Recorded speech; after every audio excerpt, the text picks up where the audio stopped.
3 buyers already walked away because of that car, Margaret. How much longer are you going to leave it sitting there? Please, Brenda, it's not hurting anyone. Then why have you kept it there for 20 years? What's going on here? That car is ruining my home sale. Then I'll help her save it.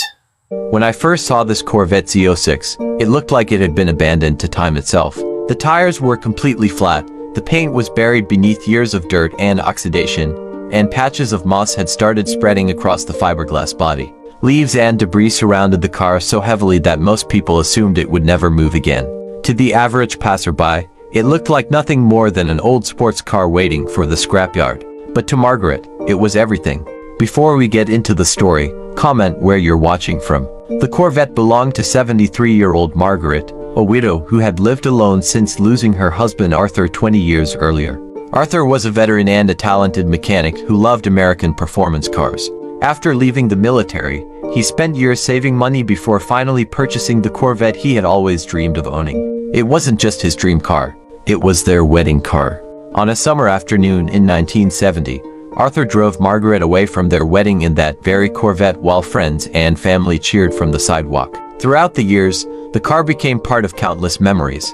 Margaret still remembered the sound of Arthur laughing as the V8 engine roared to life and the feeling of holding onto the passenger grab handle while they chased sunsets across country roads. Everything changed when Arthur passed away unexpectedly. Margaret never learned to drive the manual transmission Corvette.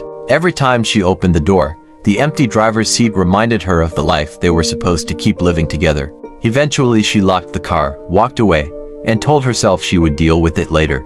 Later became 20 years. As time passed, severe arthritis made it impossible for her to clean, maintain, or even properly cover the vehicle. The Corvette slowly faded beneath dust, weather, and neglect. Then came Brenda.